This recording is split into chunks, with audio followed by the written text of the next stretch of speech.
Good afternoon, my friends. The doctor is in the house. Welcome back to Your Health with Dr. G, Season 2. I'm so excited to be here. Hey, Happy New Year to everyone out there. I hope that you had an amazing 2018 and realize this, 2019 is going to be your year. It's going to be big. You got to believe it. Starts out with that mindset. So I'm so happy to be back here.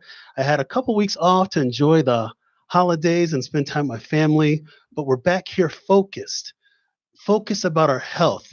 We had a chance to recharge, and now here we are with a clean slate in 2019. We want to make sure that we have our health as a priority. So I'm excited to have everybody back here today for my awesome topic, my Women's Health Series. I'm so excited about this because this whole month is really going to be about empowerment. It's going to be about education. It's going to be about opportunity. It's going to be about equity. And when we talk about health, we want to make sure that everybody has the right tools, the right resources to just do well, to do even better than well, to do great. And hopefully they continue to live healthy and active lives with their families. So I'm so excited about this topic, this whole month, Women's Health Series. You guys are going to meet some amazing clinicians and experts on a whole host of hot topics that I posted on my website for this month. And we're really going to talk about engagement. And that's the key word that I want you guys to have today. Each topic that we're going to be doing is about engagement and making sure that we have the opportunity and take advantage of that to make our lives better and everything. So again, welcome back to the show, To Your Health with Dr. G. I'm Dr. Mark Gomez, board certified internal medicine physician, practicing at Edward Hospital in Naperville, Illinois. So I'm so excited today. My panel is fierce. Oh my gosh. I should have a pen in my pocket. I don't have a pen, but I got my computer so I can take some notes. But the words that you guys are going to hear today is just going to be inspiring because we have individuals that are truly experts at what they're doing and they're passionate in what they're doing. And they're doing this because they're serving a higher purpose. So I'm so excited to welcome everybody back. Those of you that are new to the show, what I do on the show each week is I invite my esteemed panel. We talk about a topic. We get you guys some information, and hopefully at the end of the day, you take this information, but talk to your doctor. That's the most important thing I can tell you is you take this information and talk to your doctor and continue that conversation with an action plan. Those of you that have been with us since the beginning, welcome back.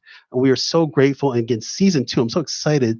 We're just going to keep bringing amazing health content. And even though we're talking about women's health today for the next month, I want you fellas out there that are listening, take some notes too, because this is information that you guys will share with your wives or your wives will share with you, but I want you guys to do it together as a community. So this is going to be great. My name is Dr. Mark Gomez. Again, you're listening live on Intellectual Radio. Check me out on my website, www.drmarkgomez.com. You know my social media handles at To Your Health, Dr. G. So before we get into today's topic, which is about fitness and nutritional foundations, I want to hit you guys with a quick disclaimer. The content of To Your Health with Dr. G is for informational and entertainment purposes only, and that the content is not intended to be a substitute for professional medical advice, diagnosis, and or treatment. Further details can be found at www.toyourhealthwithdrg.com/disclaimer. So I'm going to introduce you guys to my guests today, and I am super excited that they're both here. I've known them for a long time. They've seen a ton of my patients. I would see them myself if I needed to be seen, and I would have my family members see them. So I'm just so grateful that they're here today. So you guys are going to meet my guests right now, Dr. Sushma Gunlapalli and Christine Warrens. You're going to meet them in a few moments, and you're going to hear about their bios and everything, and then we're going to hear some amazing words of wisdom that they have for us, talking about nutritional and fitness foundations. So this topic is so important because we're really sitting here today. We've got a new year, a new perspective, and really we want to make sure that you have all the tools for success.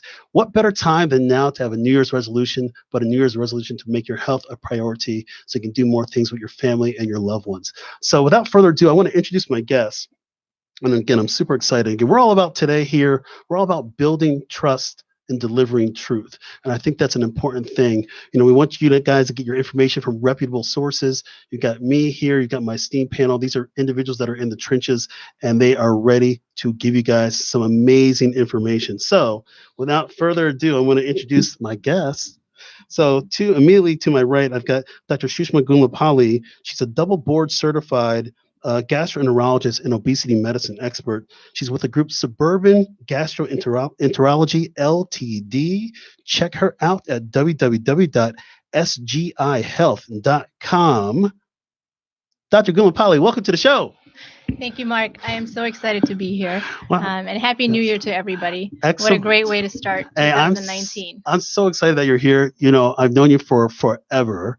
And I was running to your like random doctor proms, of course, but I used to run into you in the hospital all the time when I used to go to the hospital, but now we just have a great professional relationship, and I consider you a great friend of mine, and you've helped my patients out a ton in what you do. So I'm just excited to have you here. Why don't you tell us a little bit about your background? Where did you do your medical school? Where did you do your training?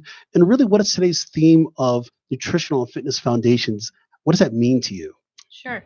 So I've, started off this journey with my undergraduate degree at University of Pennsylvania, followed by medical school at the Chicago Medical School, which is now Rosalind Franklin University. Yes. And then I did my post-medical school training mostly at Rush University. And since my residency, chief residency, and fellowship, I started work with Dr. Berger and Jane at Suburban GI, and I've been there for 12 years. And, when it comes to women's health, nutrition, fitness, this is sort of a day-to-day activity for me. This is what I discuss with 90% of my patients. And so this kind of comes true to what I believe in as a passion, both from a professional and personal standpoint. And so this was a natural topic for me to be excited for and bring to the our audience today. Excellent. I can't wait to pick your brain more on your insight on what we're going to be talking about. I have some amazing questions and really to help set the record straight for a lot of everybody out there that's listening. My next guest, I've known her for a long time too. Again, I'm all about having people that I've known that have supported our patients, supported me, and I support them back on my show because they are just consummate professionals, but just genuinely good people on what they do. And again, having the same mindset, this like-mindedness of really helping out our patients to live active and healthier lives. So my next guest, I have to introduce her. This is awesome. She is fierce. It's true. And you'll tell everybody why in a few moments. So I want to welcome to the show, Christine Warrens. Christine, oh my gosh, I'm so happy to get you on this show. Let me read a little bit about Christine. Of course, Christine Warrens, she's a family nurse practitioner at Endeavor Health Weight Management, Edward Elmer's Healthcare, www.eehealth.org. She's also a wellness consultant and health coach at Juice Plus, www.kwarnes.juiceplus.com. Christine, welcome to the show. I'm so excited to pick your brain today. Oh, I'm so happy to be here. So when you asked me to be a part of this, I was more than willing to come out. Thank you. So please give us your background and where you did your studying and your schooling and things like that. So I went to the University of Illinois at Chicago for my Bachelor's of Science in Nursing. And then from there, I obtained my master's degree as well from the same school with a specialty as family nurse practitioner. I worked a couple years in internal medicine from there and then spent 11 years with Edward Medical Group in family practice. And now I'm in obesity medicine and have been there for a couple of years. I've always had a passion for fitness. I'm a competitive runner and compete to this day in typically half marathons. My children's lives don't allow me so much to get to those marathon training days anymore. And nutrition, in school, we didn't get a whole lot of nutrition. I think as healthcare providers, that's one area that's lacking. And I think today it's a little bit better, but I really was inspired by the power of nutrition when I had my twin boys. This was 13 years ago. My one son had some medical needs, and I knew that I really needed to fuel him with whole food to allow him to have the best success he could as he grew and developed. So I was introduced then 10 years ago to a company called Juice Plus, and that's kind of where that journey started. And now outside of my work with Endeavor Weight Management, I also do some wellness and health coaching for the company, which has a mission to bring back healthy living to our communities. And we do this through focus on education with fitness, whole food nutrition, and supplementation for those that are not getting the full 7 to 13 fruits and veggies that they should.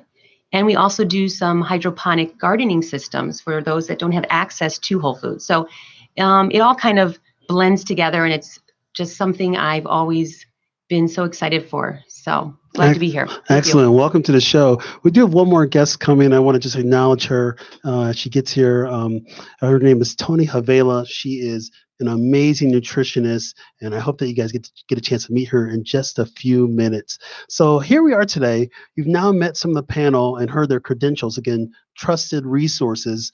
And really, I want you guys to really kind of learn more about what we're doing today. And my goal today, and goal in this series is, of course, to give the right information out and to make sure that as we navigate our health, that we have the correct information and not necessarily things that are certainly misleading when you think about trying to navigate your own health because of all the resources out there, certainly some of the misunderstandings and sometimes blatant untruths that are out there on the internet.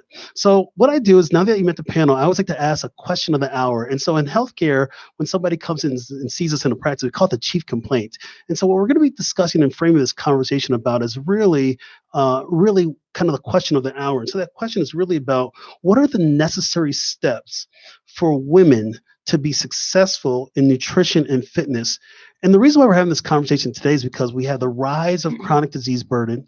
We see a rise in heart disease. We're seeing a rise in diabetes, cancer as well too. But we're also talking about, again, what are the core things that are needed to take action now to identify for that future success? And hopefully, as we frame this conversation today, you have some great points that you hear from our panelists. But then I want you to have that conversation with your doctor or whoever your healthcare practitioner is, because I want you guys to be guided in the right way. And why did I want to start this series out with women versus maybe the men out there? Because women are more engaged. There's no doubt about that. When I think about my roster of patients in my practice, I do have mainly more women in my practice than men, and a lot of women make the health decisions for their families. So it makes sense to have this conversation as we're seeing rising disease burden, and have the conversation with those individuals that are going to be making a lot of health decisions for themselves and for their families. So I want to ask the first question to Dr. Gunlapalli. This is going to be awesome. But these questions are not really designed to stump anybody. It's really designed to get you guys out there that are listening to us or watching us here live on Facebook or live on IntellectualRadio.com. It's to really get you guys the right information. So here we go, Dr. Gunlapalli. All right, I want to ask you this question. We just talked about a little bit of the general state of health and Sure. going on right now in women. Why don't you just give us your approach on, like, what's your take on just kind of the rise of chronic disease burden? Because I think that helps set us up for further discussion on nutrition and fitness when so many chronic medical conditions are related to lifestyle. Absolutely. The global, if not national, crisis that the United States is facing today is by far our nutritional state and our health, and in the sense of obesity. The current incidence or prevalence of obesity in adults is about 40% across the states. That is, when you separate that between gender, in women, it's actually a little more prevalent than men, for a few other reasons we can discuss later. But women are roughly about 43 to 45%. And if you break that down further by race, certain racial subgroups have even a higher incidence of obesity in women. And if you combine overweight and obesity, it can be up to 70% of certain racial subgroups are suffering from obesity right now. And I think the important thing that you pointed out, Mark, is that this is a truly a chronic medical illness. And it's one that has previously perhaps been labeled as more of a lifestyle choice. And not until recently, maybe in the past 5 years, that the American Medical Association actually recognized obesity as a disease, and has now finally started to understand the ramifications of it, which are majority of the medical illnesses that we treat, such as diabetes, heart failure. In my realm, it's reflux disease, fatty liver, cirrhosis, colon cancer, colon polyps.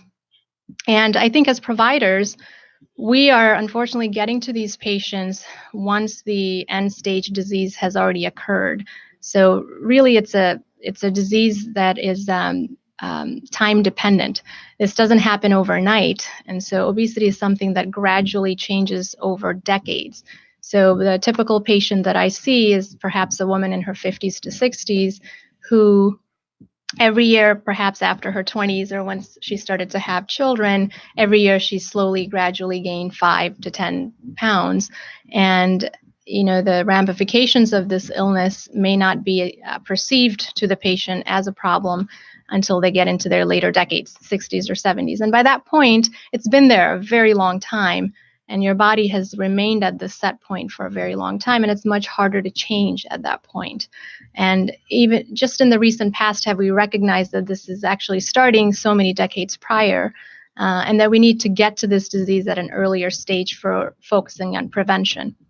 I think as providers, we're mostly dealing with treating it once the disease has taken its end stage results. So we're giving all sorts of treatments in the form of lifestyle changes at that point, medications, behavioral therapies, and so on that we offer.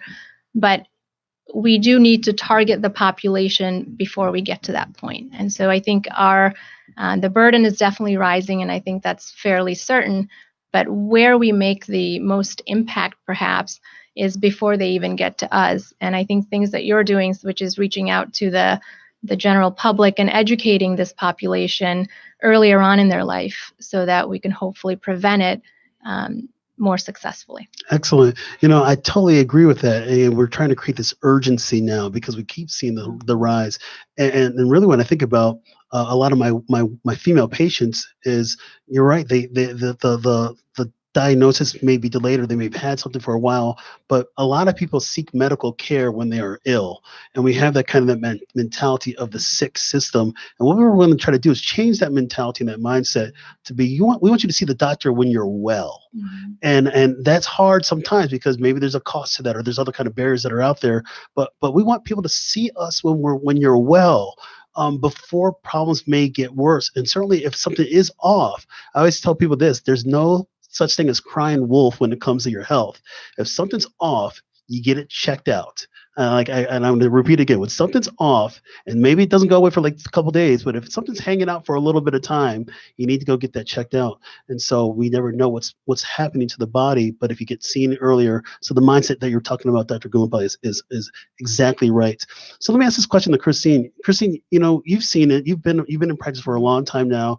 What are your takes on just kind of the chronic disease burden, but what can we be doing to try to move the needle to get people in the door sooner? People come and see you in your clinic, and there's already been medical challenges that have been going on. How do we kind of reverse this trend? Well, let me take one step back. Go ahead. Wanted to say I went into weight loss medicine because of all the years in family practice.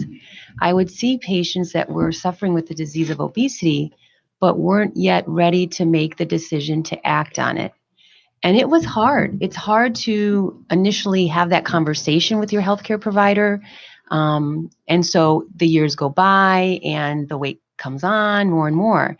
So I think one thing is education. I think when you see your healthcare provider at a wellness exam, we are now doing body mass index, and this is a marker that determines obesity. It may not be the best marker, but it is out there. And right now, I think healthcare providers are alert to it. Schools are requiring this BMI to be on kids' forms for enrollment and sports. So I think the community is stepping up to this. But how do we get people going? Well, education is one piece, but I think there's got to be an element of I'm ready to do it and support. So support is essential.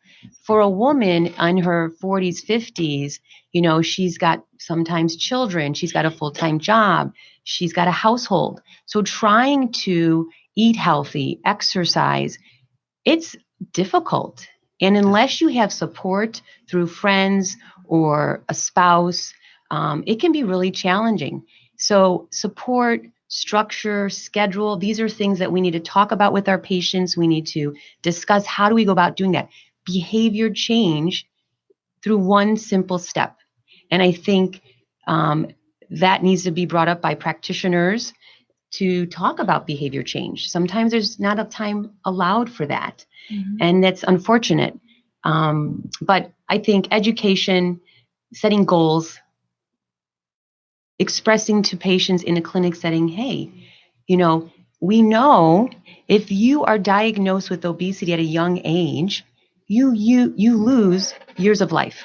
So for instance, you're 30 years old and your BMI is over 35, and that's not treated, you're losing 6 years of life. So we need to get to these patients sooner, because then we're going to have diabetes and heart disease. And that's an amazing stat. I mean, and that is absolutely a fact, guys, that the years of life are taken off. Mm-hmm. And it's interesting when you mentioned about some of the barriers, Christine, that even that we have as practitioners, we have some barriers because we may not want to bring it up, or there's not time. And then on the flip side, patients may feel stigmatized. And so it may be hard to have that kind of discussion. And so you leave the office visit with your doctor and you never address the issue. Mm-hmm. And so that's just tough. So, but this is why I love doing this kind of stuff and say, hey, maybe there's something that you guys are hearing out there that are listening and say, you know what? I'm going to make that a priority to mention that to my doctor next time I see them, or the next time I see my healthcare practitioner. But we have to do better, of course, as practitioners ourselves, because we want to do this together. We were talking off air, Dr. Gulimpali and I, about no one person can just solve everything. You have to do it together as a community. And so that's why I like having this kind of discussion and getting other people involved that are like-minded. So let me ask you this question, Dr. Gulimpali.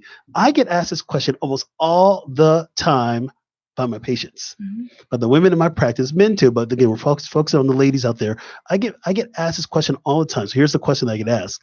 What is the best way to lose weight? Oh, boy. And I know you get asked that question a ton too. Yeah. What's your typical response? Because somebody might be listening right now and say like, well, maybe there is, maybe there isn't, but how do you kind of respond in that situation? That's a really good question. I think that's initially how this whole process started for me. Is for about 10 plus years of my gastroenterology career, we were treating all these illnesses, you diabetes and me with reflux and so on. And the general prescription was lose weight, lose weight, lose weight. And they would say, how, doc? Can you give me some ideas or help me out? And I'd be like, well, you can, eat less, exercise more, which was the classic prescription for loss of weight for, decades now.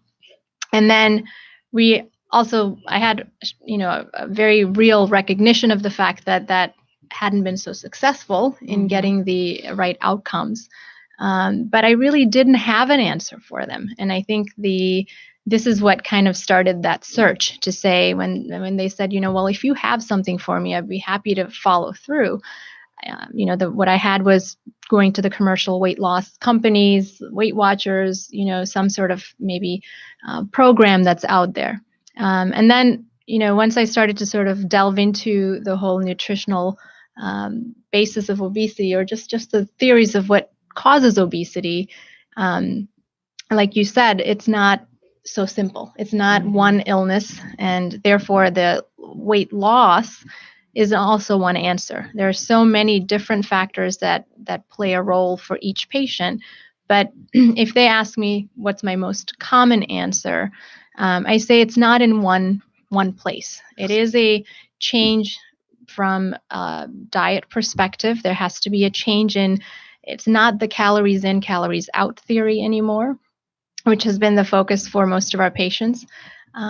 When you ask a patient, actually, interestingly, what's been your biggest challenge in losing weight? Because most of them have tried many different things. They say, well, I had an ankle injury and I can't get to the gym anymore. And they almost, a majority, tend to attribute their lack of ability to lose weight to not being able to exercise, because that seems to be a high perception out there that you need to sort of expend as much energy and calories as you take in. And we have been taught that and somewhat brainwashed over the years to believe that you take in more calories, you have to expend. It's ultimately just a balance of calorie issue. So, and there's been a lot of research in the recent past to somewhat dispel that theory, to be a little overly simplistic. And there's now more of a belief that it is a multifactorial disease. There's a neurohormonal basis to the disease. And so there's a couple of pointers that I would say. One is to limit processed foods, refined flour, sugar. maybe take the blame away from fat so much. I don't want to confuse people to say low fat is not necessarily the right thing to do, and that low carb is the right way to do. But I think the message that stands true to all theories is to avoid processed foods, refined flour, and sugar. 2, take care of yourself, and that includes decreasing your levels of stress, anxiety, by improving sleep. I think sleep is a very, very important factor in affecting your circadian rhythms, cortisol levels, and these all play a role in not only management of hunger, but also the obesity itself. Exercise as it fits, and she can talk what fits into your lifestyle. And I do think remaining active is very important. But you don't have to be at the gym for an hour and a half every day. And you don't have to be, a professional athlete, to maintain your weight and lose weight. So there are some general nutritional principles to follow. It's to focus on things like sleep. And also, there's, for those patients who've already started to suffer some of the metabolic consequences and are in the higher levels of obesity, there's now medications, operative, non-invasive, invasive procedures out there, as long as they're under a comprehensive medical weight loss type program. There's a lot more opportunities to seek help in different ways when you can't perhaps do it on your own. But from general broad principles, it's changing the composition of what you're eating. Actually, when you're eating, timing of eating can make a big difference. Should we be snacking all day, or should we be going back to that 2 to 3 meals a day? There's some that would benefit from modifying the way and timing of when you eat.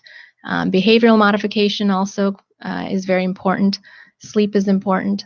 And so there's no one single answer. I think you have to look at each individual patient and try to factor in what you think their biggest way to achieving their goals would be. And one of the challenges that I see is certainly about, we all know that we need to eat better. We all know that we need to probably do some more exercise. The hard part is the time. And I think that's really an important thing that I see in a lot of women and men too. But again, we're focusing here today on women. I see that challenge a bit. And so I'm going to ask this question to Christine. How do you make that time? I mean, we know that to make changes, it requires a commitment. But how do you make that time for somebody that may be not understanding how to do that, to get to these nutritional and fitness goals? That's a good question. So interesting you bring that up. I have had fitness in my life forever, I feel. I was a cross-country and track runner in high school and continue to run till now and continue to do so. So when I had my twin boys and I was working, and I said, when am I going to work out? And I thought, all right, I felt guilty if I left work and went to the gym because I wouldn't see them and they're going to bed at 7. And I said, well, when else can I do it? So I said, all right, 5 a.m. it is. And I scheduled myself. I said, I'm getting up at 5 a.m. I just got to get up a little bit earlier, even if it's just 20 minutes in the morning, something to get you moving. But you really have to look at your lifestyle, your family unit, your job. Do you travel? Do you have a 2-person household? If it's just a single parent, are your kids in grammar school? They need somebody there to watch them. Are they in high school? They can be left alone. And every phase of your life is going to be a little different. When you have a newborn, you can't leave that house maybe to go to the gym. So you may be working out at home on a DVD. But then when they get into high school, they don't even want you around. So you're thinking, all right, I'm going to the gym now. I need to get away. So the kids don't want me anymore. They don't. So I think looking at your family unit, where can I fit this into my life? And it could even be 10 minutes here, 10 minutes there. So guidelines for fitness, we want to get 150 minutes of moderate intensity exercise a week, a minimum, with 2 days a week of resistance strength training. So, you can break that down into little pieces, but scheduling it, putting it on your calendar, making it a priority, that is going to be necessary to remain successful and to get started. But support, again, I can't stress that enough, support, because if you don't have support in your home, then you need to find support. And I tell this to my patients every day because they come to me for weight loss and we talk about nutrition and fitness. And you've got to find support. I can be supportive when they're in my clinic, but they've got to have it in their lives. And so that's, I think, key ingredient number one. So if you can't get to the gym, or you are struggling to get motivated, get a girlfriend, get a child, maybe, they can ride your bike, you can walk, or vice versa, whatever the case may be. Scheduling, support, and some structure. So if you don't know where to start, there's a lot of great tools out there, and certainly the internet's full of them. But sometimes personal training is a great way to get you going. You got to put some money in the game. You've got someone to build structure for you and for support. And then you can carry that on in your day-to-day as you see fit. Excellent. A lot of us do need some structure, so I definitely agree. One of the things that I tell people is, the reality is when you wake up, those first few moments are yours before everything else kind of settles in. We go to work. So by the time you're in your car, you're heading out to the office or wherever you're going for work, you're on somebody else's time and somebody else's dollar. And that's the reality. And then, of course, if you got a family unit at home, when you come home, that's there too. And so certainly we have to continue to try to prioritize. We only get 24 hours a day. We all get the same 24 hours. I told my wife this story one time, and I go, I only get 40 minutes a day to work on my marriage. And she was like, what? And I go, well, let me break it down to you. So I drew out this grid, and I drew out, my obligation time and my discretionary time. And I shaded it in, and I had okay, I got to sleep, I got to work. And so I got to commute and I got to eat. And those are kind of your obligations. So that was 20 hours on a typical day. So then that 4 hours of discretionary time that I had left, you got to parent, you got to work on yourself. We got to look at health. We got to work on your relationships. So that's how and I make him with 6 subcategories. So that's how I got my 40 minutes. And so it was really sad. And when I was done crying at that point, I kind of said, all right, let's see what we can do together. So in that kind of discretionary time, because we know that people are out there, have a lot of obligations, but when you make the most of what you have in that downtime, whatever that time may be, and maybe you're just walking. There's nothing wrong with just walking out there. And maybe you walk with your family. So you're doing parenting at the same time and walking with your spouse. So you're working on marriage at the same time. So you get creative and start combining things, which I think is awesome. But being intentional is what you're really talking about, right, Christine.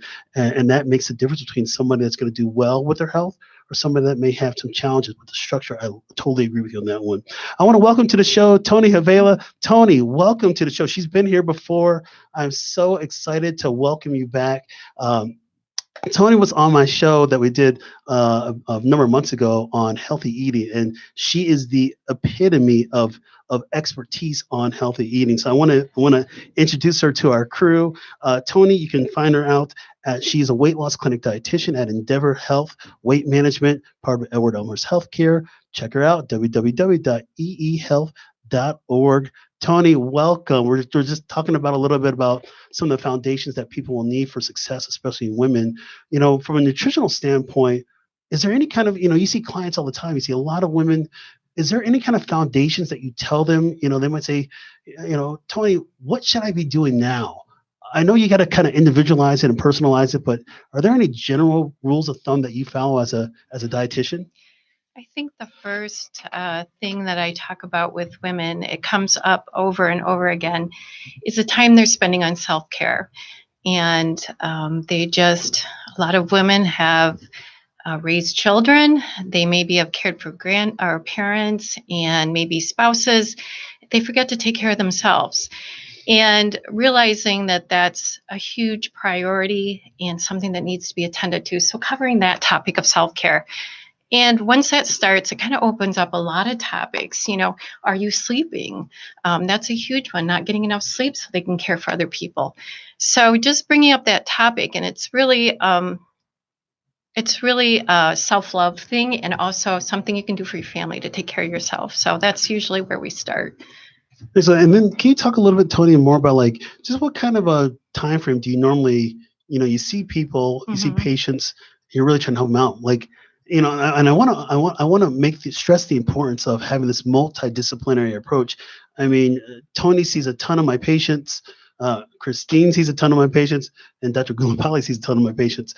But there's this importance of multidisciplinary approach, and I do believe that dietitians are underutilized, and they should be utilized more. And I think sometimes people don't know how to make that happen. So you're seeing people, you follow up, but how do you even start to get somebody to know that you exist? Yeah, that's a good question. I'm fortunate to work with a group of people where I'm part of the team, and they're very nutrition forward, and they make sure that an appointment with a dietitian is scheduled, which I so much appreciate that I'm a big part of the team there. But there's a lot of community dietitians out there, private practice dietitians. There's a website, www.eatright.org. It's the Academy of Nutrition Dietetics website, and you can find a dietitian in private practice if you're not interested in going to a clinic situation. But in terms of barriers, I think that one of the barriers that I sometimes run into is patients or clients are afraid of judgment, and they're assuming that a dietitian might eat perfect, or we're looking for perfection, and we're not. We're just looking to help someone move forward. So we want to see where you're at, even if there's a lot of areas for improvement. So I will say, every time I've had dinner with you, Tony, your choices have been unreal. I mean, amazing. Seriously. And I feel guilty myself. I'm like, I need to order what she's ordering. So I need just to come to my house and like hang out with me all the time. Me and my wife, it'll be great. Hang out with the kids, it's all good. Make sure we're making the right choices. So let me change the conversation a little bit. And again, you're listening here live on IntellectualRadio.com. You're watching us on Facebook.com. I want to ask Dr. Guillen-Polly this question. You know, we're talking a little bit about nutrition, and we talked about disease, but a lot of people want to know about exercise. What's your kind of general approach when you advise your patients about just general exercise? I mean, exercise can be very intimidating, especially for someone who may not know what to do or new to it. How do you kind of advise your patients generally on that? Most of the patients that I'm encountering are focused on achieving a fair amount of weight loss. And so in those initial stages of weight loss, we try to sort of modify their nutrition more so than we incorporate as much exercise. So exercise definitely has, in my mind, more of a role in maintaining a healthy weight and also helping your basal metabolic rate, so sustaining that healthy weight. When you're trying to get to that negative weight balance, putting in an extra half hour or strength training is going to be less effective. So I think in the game of weight loss, I look at diet and nutrition being almost 90% or more of the game, and exercise being much less so. And once they've kind of achieved those initial set goals for their weight loss, then we slowly incorporate exercise, and we look at it as a broad choice of things. Like Christine had mentioned, with the advent of all the technology that we have at our fingertips, you can go from DVDs to YouTube videos and do anything at home or on the run. If you travel, you can pop a YouTube video in a hotel room. And so there's really no excuse to not have access to exercise. You don't have to have a gym. You don't have to have a gym membership. And you start slow and you find things that appeal to you. And you want to keep it interesting. So those are my general principles, is that if you get bored of something, don't be discouraged. There's many other ways that you can strengthen your body and strengthen your muscular apparatus. So, you really talk about making it personal. It is. Yeah. We try and individualize it to what makes sense to you. And I believe in, giving sort of a certain amount of time dedicated to exercise as a prescription, but what they then pursue is really going to come down to whether they enjoy doing it or not, and that they're not bored with it. And also finding the time and the structure. And I completely agree with Christine that without that support from your whole family, and if you're not engaging the whole family, you are going to be much less successful, both in exercise and nutrition. I think when it comes to meal planning, I think the whole family needs to be involved and should be involved. And the more you engage your children in not only consuming a meal, but also perhaps meal preparation also, you're going to do better. So you're really treating the whole family and not that individual. Excellent. Thank you. I want to ask this question to Christine, and then we're going to get into our myths versus facts. But I want to ask this kind of question. I'm going to frame it for you like this. And I wrote this down so I don't misspell, but millions of women in this country spend billions of dollars each year on supplements to improve their health goals. What are your thoughts on supplements that promise amazing results. Too good to be true, or is there actually maybe some fact to that? Well, certainly I like Juice Plus. It's a whole food supplement. So I'm not against supplements. I think some of them do have a purpose. And I think when you're looking for a supplement, the few things you need to ask are, one, is it safe? Two, does it have science to back and support what it says it does? And that can be difficult to find because most supplements on the market will say, well, we have this in it because we know this does that, but they don't really study their own supplement. So it can be deceiving. Then you always want to talk to your healthcare professional too before you start any supplementation, because if you have some chronic disease present, some heart condition, some of these medications that are out there saying you're going to lose 10 pounds in 1 month are likely going to increase your heart rate. There's probably some caffeine in there of some sorts, and that might not be advisable if you have something that we don't want to be doing that to. So it is $1 billion industry. And, I think people are trying to find the magic pill and the next one comes out and let's try that. But I honestly don't think it's not the foundation. It's not, I can't find the right word, but we need to start at the foundation of good nutrition, fitness, behavior management with sleep and stress. If we need to take a supplement here or there, whether we have a vitamin deficiency, I think that's appropriate, or a whole food deficiency because we can't consume as much as we need, I think that's appropriate. But I think it shouldn't be, let me take that pill, let me lose that weight, that's going to get me there. It's not. And, maybe some people do lose a little weight, but do they sustain the weight loss? That's the question. And usually no. Yeah, and I've seen the data where people that lose weight, what was it, like 80% of people may gain it back in 2 years and even more. Right.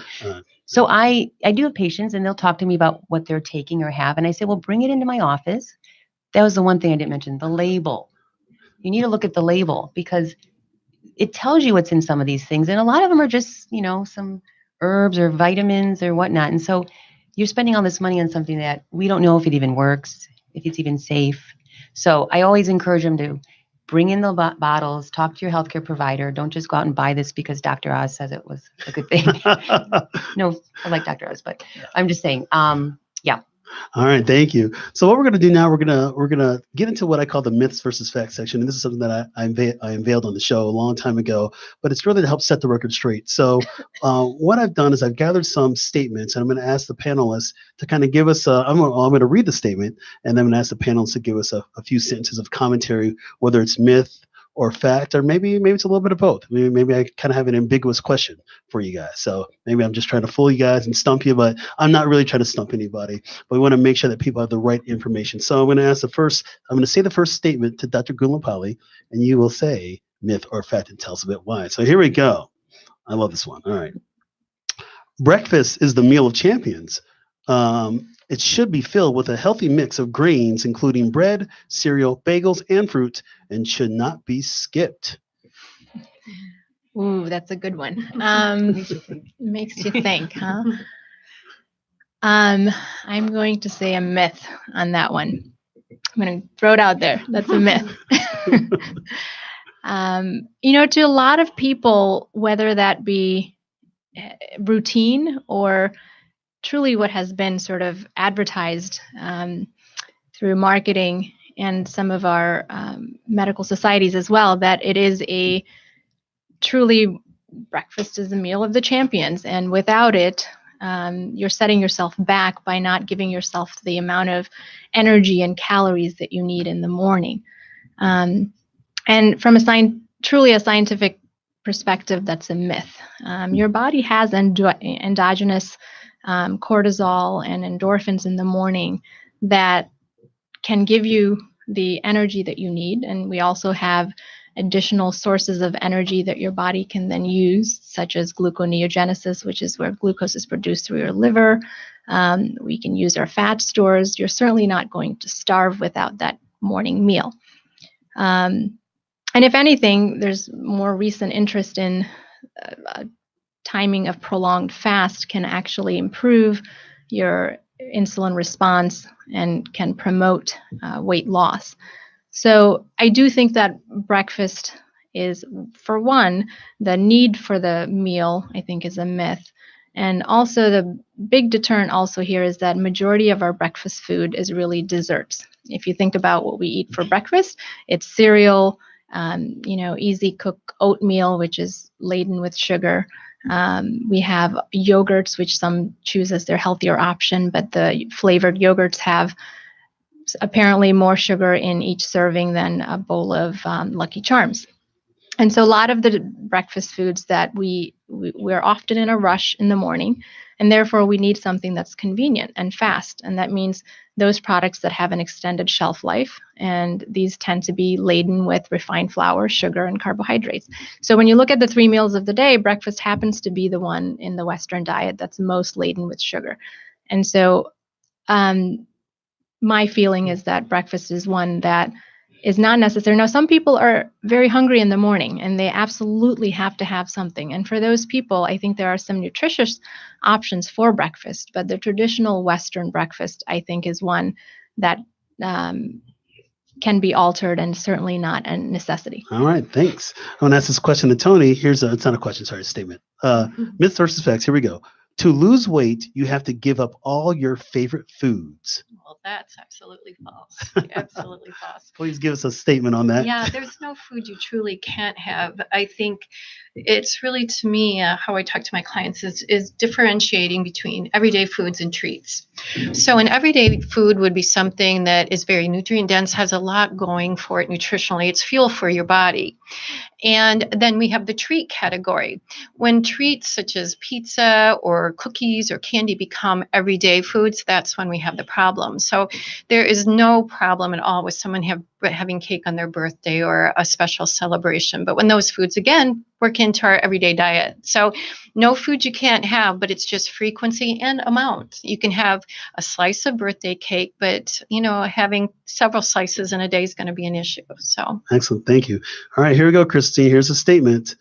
I am at a healthy weight range based on my BMI. So I should not be at risk for any disease and should be able to eat whatever I choose. At a healthy BMI, can you have the green light on anything you want to ever have and not get disease risk? I would say that is false. Or that's true. Well, no, you cannot eat whatever you want, regardless if your BMI is healthy. So here's the misconception. BMI is a number that is used to classify obesity. But is it the right number? We need to think about fat accumulation. So in our practice, we have body composition we do, and we can look at body fat, lean muscle, and the BMI. And somebody may have excess fat and still have a BMI that appears to be healthy.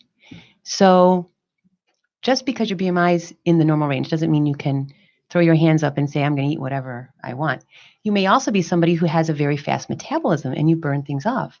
But if you're eating foods that are refined carbs or refined flour and sugar and things like that, that's going to predispose you for disease in the future. Excellent. Thank you. We're going to do one more myth versus facts. I'm going to ask this one to Dr. Gulimpali. Here we go. Here's a statement. It's okay to exercise every day. What's your thoughts on that?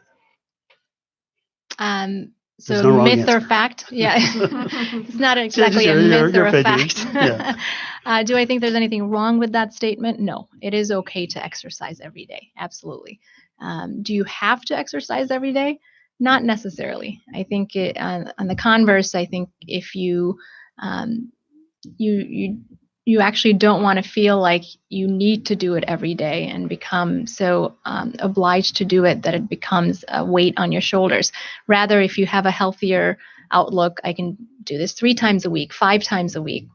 But the more the better, and actually every day should be an ultimate goal, but doesn't necessarily have to be achieved week by week. Excellent. I'm going to do one more because I saw one that I've got on my list. I go, I got to say it. I'm going to ask this one to Tony. Here you go. Here's a statement. You shouldn't work out on an empty stomach. What's your thoughts on that? Well, it depends on the activity.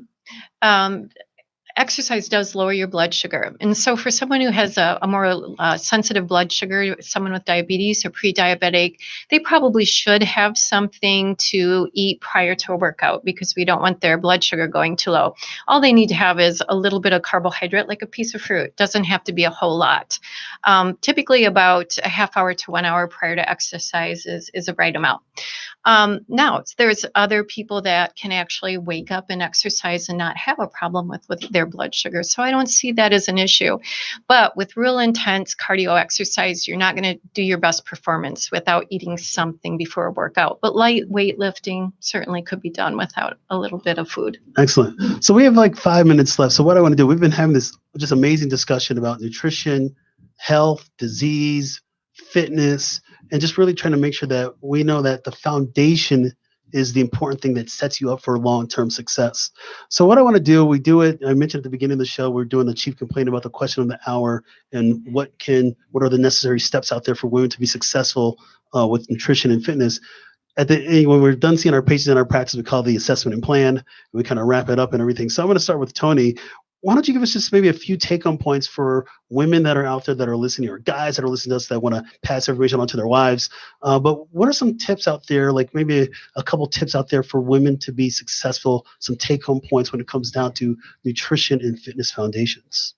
So I just think it's really important for women to know that their nutritional needs change throughout their life cycle. So sometimes we just go through time and we don't realize that as our body changes, what we eat changes. So really, I think looking at coming into a nutritionist to see how to eat after menopause or after childbirth is a really important thing to do, and almost look at it as routine health care, is put that nutrition right in there with other things, going to the doctor once a year for your checkup. So again, I think the most actionable thing I can think of for women would be to really appreciate the changes in their body and how their nutritional needs change, and get help and support with that. All right, thanks, Tony. Christine, final thoughts? Ways to get successful, or take-home tips for listeners that are out there listening to us? I think self-care, and I know that was mentioned by Tony earlier today too, is very important. Self-care is not selfish. I tell that to my patients all the time. You need to make time for it every day. And if that means you have to say no to taking your child here, or you have to say no to that extra episode on Netflix, I need to go to bed. I need my 7 hours of sleep. So self-care is imperative. Having a balance in your life is imperative. So when you're working out for fitness, have some cardio, have some strength, have some stretching, yoga. That's all necessary. And as we age as well, our bodies change and we need these. And sleep and stress. So thank you. Dr. Gullampali, a couple final thoughts to be successful in health. I can't stress enough the importance for all women, especially the younger generation between that 20 to 50 range, that is responsible for, or at least partly responsible for, raising children and setting forth a role model for the next generation ahead. Because I think even as grim as current state of obesity is, the future stands to be more grim.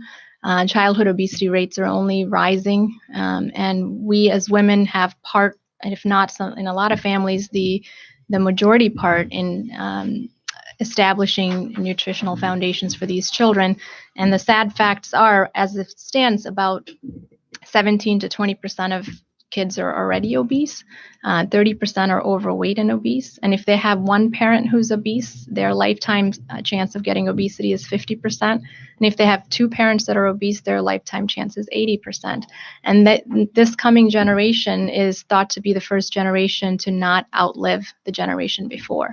And so it's a statistic that we need to change. And I think it needs to start from the mothers and fathers of setting forth a strong nutritional foundation.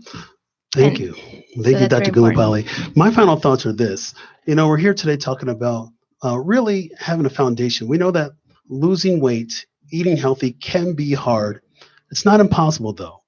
And the reality is this: when you do those things and you have success, your life will be changed for the better. Remember, I want you guys out there to make these sacrifices, make these changes. Remember, think the short-term sacrifices are here for the long-term success. We are playing the long game in life. Use resources like my panelists here. Use your doctor. Use somebody. Grab your friend. Grab your sister. Grab your mom. Tell your husband to support you with this. Do anything, but the chances for success are so high when you commit. And again, as you have success in your health, you're more than likely to have more success in your life. You've been listening here and watching on Facebook and IntellectualRadio.com. I want to thank my guests, Dr. Sushma Gulapalli, double board certified in gastroenterology and obesity medicine at Suburban Gastroenterology. Check her out, www.sgihealth.com. Tony Havela, weight loss clinic dietitian at Endeavor Health Weight Management. Check her out, www.eehealth.org. And of course, Christine Warrens. Christine, awesome stuff. Thank you. Everybody did awesome today. Family nurse practitioner at Endeavor Health Weight Management, and of course, a wellness consultant and health coach at Juice Plus, www.kwarrens.juiceplus.com. Again, you've been listening and watching live on Facebook and intellectualradio.com. This episode is written by myself, Mark D. Gomez, and my lovely wife, Tiffany E.R. Gomez. Producer is Tiffany E.R. Gomez. Music is by the wonderful Mr. Havis. Stay tuned next week as we continue our women's health series. I'm so excited. It's going to be part 2 about focusing your mind. Check me out on my website, www.drmarkgomez.com. Peace out.